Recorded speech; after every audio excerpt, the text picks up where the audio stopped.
నమస్తే welcome to our channel. ప్రస్తుతం మనతో ప్రముఖ ఆధ్యాత్మికవేత్త ఆస్ట్రాలజర్ సత్యనారాయణ మూర్తి ముల్లపూడి గారు ఉన్నారు. వారితో మాట్లాడదాం. నమస్తే గురు. నమస్కారం మా పరిగమారి. అయితే నండూరు గారు వచ్చిన తర్వాత గుప్త నవరాత్రులు బాగా ప్రాచుర్యంలోకి తీసుకొచ్చారండి.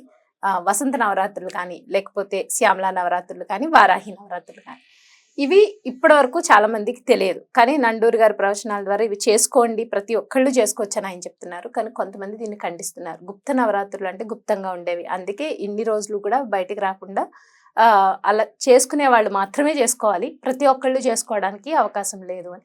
అసలు ఈ గుప్త నవరాత్రులు అందరూ పాటించవచ్చా? అలాగే ఇప్పుడు మాఘమాసం నడుస్తుంది. ఇప్పుడు నవరాత్రులు ఆల్రెడీ శ్యామలా అమ్మవారివి స్టార్ట్ అయ్యాయండి నిన్నటి నుంచి. సో శ్యామలా నవరాత్రుల్ని చేసుకోవడం వల్ల అంటే ప్రతి ఒక్కళ్ళు చేసుకోవచ్చా? సామాన్యమైన వీళ్ళు కూడా చేసుకోవచ్చా? ఇంట్లో చేసుకోవచ్చు. చేసుకుంటే కనుక అసలు శ్యామలా అమ్మవారు ఏమిస్తుంది అంటే మీరు ఏం చెప్తారు? కృష్ణం వందే జగద్గురు.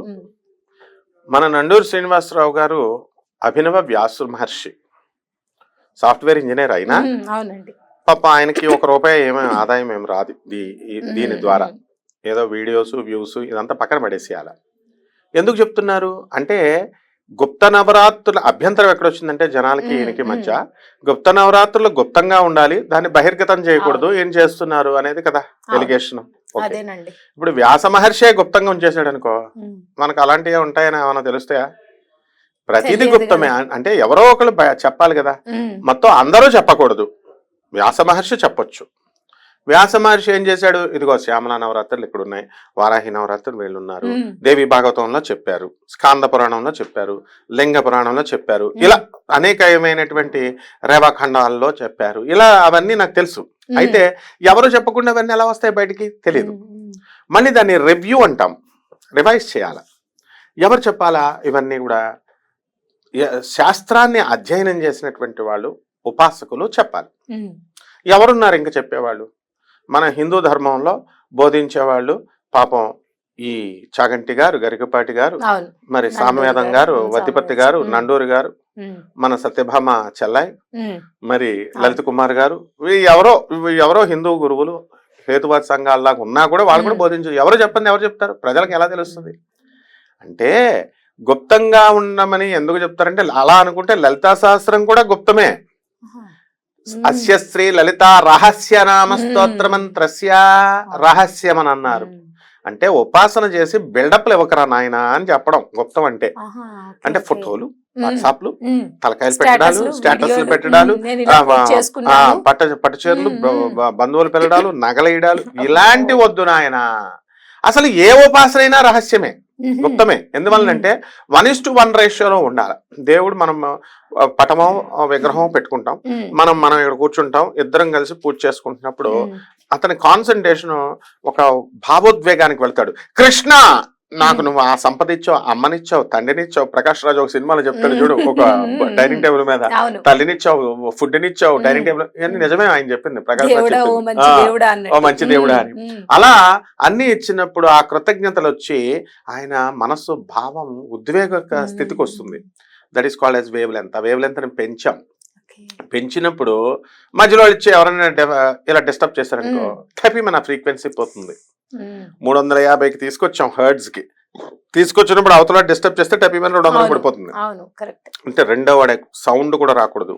అందుకే మహర్షులు గోలంతా ఎందుకని ఆ అడవులకు పోయారు, ఏకాంతాల్లో చేసుకుంటారు. నో భర్త, నో పిల్లలు, నో వైఫ్, సోలో, ఎవరికి వాళ్ళే చేసుకోవాలి సాధన, అప్పుడే సిద్ధవుతుంది అనమాట.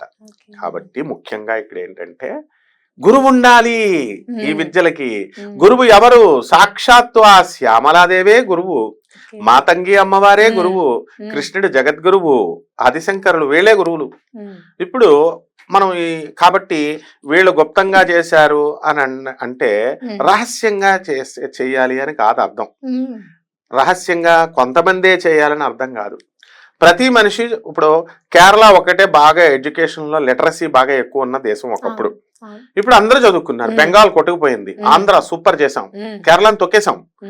ఆంధ్ర వెస్ట్ బెంగాల్ అన్ని మంచి టాప్ పొజిషన్స్ లోకి వచ్చినాయి. అంటే ఏంటి?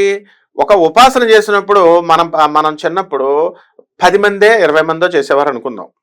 ఇప్పుడు 50 మంది 100 మంది అయ్యారు కదా. అందరూ ఉద్ధరించారు, అందరూ చదువుకుంటారా, అందరూ డెవలప్ అవ్వండిరా, అందరూ సాధనలు చేయండిరా నాయన అని చెప్పాడు పాపం నండూరు గారు. మన వాళ్ళంతా ప్రతి ఒక్కరికి తెలియాలి, సదుద్దేశంతో, ఉన్నతిని పొందాలి, చెడుతో కాదు, ఆయన చెడుద్దేశంతో కాదు, సదుద్దేశం. ఓకే. ఇప్పుడు మరి అటువంటి టైంలో మనము ఉపాసకులు పెరగాలి అన్నప్పుడు ఉపాసన చేస్తే కదా పెరుగుద్ది. దాంట్లో ఈ యొక్క లలితా సహస్రనామంలో క్లియర్గా చెప్పబడింది. దానికి ఏమని, గురు రూపంలో తానై ఉన్నాను, మంత్రిణ్యస్త రాజ్యదూహు, ఇలా మంత్రి మంత్రిని మంత్రిని మంత్రిని అని ఎన్నోసార్లు మనకి ఈ యొక్క అమ్మవారిని మనం కీర్తిస్తాం, రాజశ్యామల అమ్మవారిని. ఈమె ఎవరో కాదు రాజశ్యామల, ఈమె ఎవరో కాదు శ్యామలాదేవి, కాళిదాసు పూజించిన శ్యామలాదేవి, తెనాలి రామలింగడు పూజ చేసినటువంటి కాళికాదేవి. మాణిక్య వీణాముపలాలయంతీం మదాలసాం మంజుల వాగ్విలాసాం మహేంద్ర నీలద్యుతి కోమలాంగీం మాతంగ కన్యా మనసా స్మరామి. మరి కాళిదాసు చేస్తే అసలు అక్షరం ముక్క రానటువంటి వాడు మహాపండితుడైపోయాడు. అయిపోలేదా మరి? అయిపోయాడు. అలాగే ఈ అమ్మవారిని ఉచ్చిష్ట చండాలిని అంటారు, మాతంగి అని కూడా అంటారు, ఈమెని నీల సరస్వతి అని అంటారు. అంటే సరస్వతీదేవే ఎక్సైటెడ్ ఫామ్ లోకి వస్తుంది, నీల సరస్వతి అంటారు. తాంత్రిక దేవత ఈమె, దశ మహావిద్యల్లో తాంత్రిక దేవత. మళ్ళీ తాంత్రికం అనగానే మటన్ కొయ్యాలేమో, చికెన్ పెట్టాలేమో, మందు బాటలు పెట్టాలేమో, మేకల్ని బర్డ్స్ యానిమల్ సాక్రిఫైస్ అంటాం. ఇవేమీ కాదు అసలు, తంత్రాలకి ఇవేమి రావు.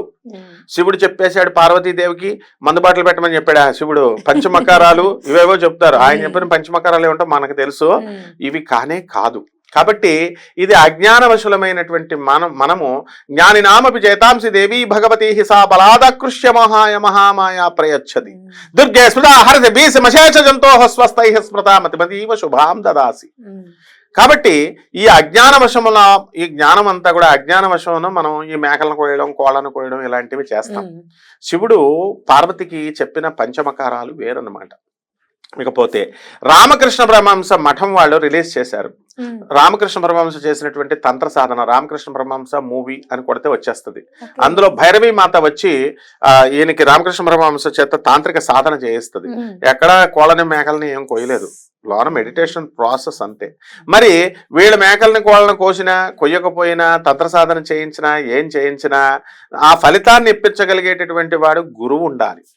ఆ గురువు రూపంలోనే శ్రీకృష్ణుడు ఉంటాడు, శ్రీకృష్ణుడు మాత్రమే ఉంటాడు. ఆది గురువు అయినటువంటి పరమేశ్వరుడు మాత్రమే ఉంటాడు, ఆదిశంకరుడు మాత్రమే ఉంటాడు, రామానుజాచార్యుడు మాత్రమే ఉంటాడు. వీళ్ళు ఎవరు చెప్పలేదే ఇవన్నీ కొయ్యమని తాంత్రిక సాధనలో. కాబట్టి తాంత్రిక సాధన అనేది సినిమాల్లో చూపించినట్టుగా, ఈ వీడియోల్లో మనము టీవీ సీరియల్స్ లో చూపించినట్టుగా ఏదో వాళ్ళు కమర్షియల్ ఎలిమెంట్స్ కోసం అలా పెడతారు సరదాగా, ఒక కపాలము, ఒక దుమ్ము, ఇలాగా. అట్లా జీవహింస చేయకూడదు, ఫస్ట్ పాయింట్. రెండవ పాయింట్, అమ్మవారు పార్వతీదేవి హిమవత్ పర్వతానికి పుట్టాడని చెప్పి హిమాలయ పర్వతం ఫోజులు కొడతాడు ఒకసారి పర్వతరాజు. ఫోజులు కొడుతుంటే ఆయన ఫ్రెండ్ అయినటువంటి మాతంగ మహర్షి ఒకసారి బాధపడతాడు, నాకు కూడా పార్వతీదేవి కూతురు కింద పుడితే బాగుండు కదా అని మనసులోకి వస్తుంది. దక్ష ప్రజాపతి ఫోజు కొడితే హిమవత్ పర్వతం తపస్సు చేసి సాధించుకున్నాడు పార్వతిని. ఈయన ఫోజులు కొడితే ఇప్పుడు ఈయన మాతంగి మహర్షి చేస్తే మాతంగిగా పుట్టింది. మాతంగిగా పుట్టినప్పుడు ఈమెనే ఉచ్చిష్ట చండాలిని అంటారు. ఉచ్చిష్టం అంటే ఎంగిలి అని అర్థం. ఉచ్చిష్ట చండాలిని ఉచ్చిష్ట గణపతి సాధన చేస్తారు, నోట్లో లడ్డూలు వేసుకొని తింటూ సాధన చేయమని చెప్తారు. ఈ ఎంగిలి అన్నం అమ్మవారికి నైవేద్యం పెట్టమంటారు, ఎంగిలి అన్నం పెట్టకూడదు. ఆమె పుట్టినప్పుడు సాక్షాత్తు శివపార్వతులిద్దరికి మాతంగ మహర్షి రోజు నైవేద్యం పెడుతుంటే అక్కడ కొన్ని మెతుకులు కింద పడ్డాయి నైవేద్యం కింద. అదే ఆమె చిన్నపిల్ల కాబట్టి ఏరుకొని తింది కాబట్టి ఉచ్చిష్ట చండాలిని అన్నారు. తోలు తీసేస్తుంది ఎంగిలి అన్నం నైవేద్యం పెడితే. ఎంగిలి పెరుగన్నాలు అవి పెడతారు వీళ్ళు, అలా పెట్టకూడదు. కాబట్టి ఆమెకి శాకంబరి అమ్మవారు ఆమె. కాబట్టి కూరగాయలతో పెట్టాలి, ఆకుకూరలతో పెట్టాలి, ఆకుకూరలు పళ్ళు పెట్టచ్చు, పచ్చి కూరగాయలు అలా పెట్టేసినా తింటున్నానే. కాబట్టి ఇక్కడ కావాల్సింది ఏంటంటే మనము ఈ యొక్క ఈమె లలితాదేవి యొక్క చెరుకు విల్లు ఉంటుంది, ఆ చెరుకు విల్లు నుంచి పుట్టినటువంటి ఆవిడ శ్యామలాదేవి, రాజశ్యామల అంటాం. అలాగే ఈ మాతంగ మహర్షి కూతురు అయినటువంటి ఈమె మాతంగి అను రెండు ఒకటే. తర్వాత చతుర్భుజే చంద్రకళావతంసే కుచోన్నతే కుంకుమరాగశోణే పుండ్రేక్షు పాశాంకుశ పుష్పబాణహస్తే నమస్తే జగదేకమాత. ఈమె జగతికి ఏకమాత ఆమె. కాబట్టి మహాలక్ష్మి, మహాసరస్వతి, మహాకాళి ముగ్గురు కలిసినటువంటి స్వరూపం ఇది. కాబట్టి ఆమె అందరూ దర్జాగా చేసుకోవచ్చు శ్యామలా నవరాత్రులు. విశుద్ధ చక్రానికి అధిపతి ఆమె, స్పీచ్ కి అధిపతి ఆమె, వాక్కుకి అధిపతి ఆమె, చదువుకి అధిపతి ఆమె, విజ్డమ్ బుద్ధి బలానికి అధిపతి ఆమె. ఆమె ఏం చేస్తుందంటే సాధన, ఆమె ఈ నవరాత్రులు 9 రోజులు చేసుకుంటే సైడ్ ఎఫెక్ట్స్ ఏమి ఉండవు. ఇదేమో అల్లోపతిక్ మెడిసిన్ కాదు ఇది. సైడ్ ఎఫెక్ట్స్ ఉండడానికి దేవుడి దగ్గర ఏం సైడ్ ఎఫెక్ట్లు ఉండవు. మహాకాళి రాక్షసుల్ని సంహరించడం కోసం ఆమె అప్పుడు ఉగ్రదేవతగా వచ్చింది. ఏమంటే ఉగ్రదేవత అండి అని చెప్తున్నారు వీళ్ళు. జగద్గురు అయినటువంటి భారతీ తీర్థ స్వాముల వారు, ప్రస్తుత జగద్గురు అయినటువంటి విధుశేఖరేంద్ర సరస్వతి స్వాముల వారిని, శృంగేరి కంటే అడ్డు ఏమిది, శృంగేరి కంటే అథెంటిసిటీ ఏముంది, వాళ్ళనే వెళ్లి కలిసి వచ్చారు మన గురువు గారు అయినటువంటి నండూరు శ్రీనివాస్ గారు. మరి వీళ్ళందరూ బంగారప్ప, వీళ్ళందరూ చాలా మంది వెళ్ళారు. నండూరు గారు అడిగారు భారతీ తీర్థ విధుశేఖరేంద్ర సరస్వతి స్వాముల వారిని, స్వామి వారాహి పూజలు చేయొచ్చా, శ్యామలా నవరాత్రులు చేయొచ్చు అంటే దర్జాగా చేయొచ్చు నాయన. ఎందుకు చేయొచ్చు అంటే ఇవన్నీ ఉగ్రదేవతలు అంటున్నారు. ఆ రాక్షసులను సంహరించేటప్పుడు ఉగ్రదేవతలు, భక్తులను అనుగ్రహించేటప్పుడు సాత్విక దేవతలు నాయన, చేసుకోవచ్చు అని క్లియర్ గా జగద్గురువులే చెప్తే ప్రజలకు ఏంటి అభ్యంతరం. తర్వాత రెండవది, ఈ ప్రతి ఒక్కళ్ళు కూడా ఎవరైతే బుద్ధిమాంద్యం ఉందో, చదువు రావడం లేదు, నా బుద్ధి చురుగ్గా లేదు అని ఎవరైతే బాధపడుతున్నారో అటువంటి వాళ్ళంతా శ్యామలమ్మ తల్లికి ఒక పువ్వు పెడితే చాలు. పూజ అంటే ఉపాసన అంటే ఓ కూర్చొని మంత్రాలు ఇవన్నీ ఓ పొలోమని చేయకల్లా ఓం శ్యామలాయ నమః చాలు వచ్చేస్తుంది. ఎందువల్లనంటే నవగ్రహాలలో బుధుడిని ప్రేరేపించి బుధుడి యొక్క దుష్ట మన ప్లేస్మెంట్స్ ఏ గ్రహ అరిష్ట స్థానగతా తేషాం గ్రహాణం శుభ ఏకాదశ స్థల ఫలా వ్యాప్త్యర్థం. ఆ బుధుడు అరిష్ట స్థానంలో ఉన్నటువంటి బుధుడిని ఏకాదశ స్థానంలోకి లాక్కొచ్చి పడేసేటటువంటి జగజ్జనని ఈ శ్యామలాదేవి. కాబట్టి అమ్మవారికి పసుపు రంగు అంటే ఇష్టం, నీలం రంగు అంటే ఇష్టం. నీలం శంఖ పువ్వులు పెట్టాలా, చామంతి పువ్వులు పెట్టాలా, గొబ్బి పువ్వులు పెట్టాలా. ఆ జగజ్జనని అయినటువంటి ఆమెకి పాయసాన్న ప్రియ తక్ష పశులోక భయంకరి అని చేయొచ్చు. అంటే పాయసాన్న నివేదనం చేయాలా.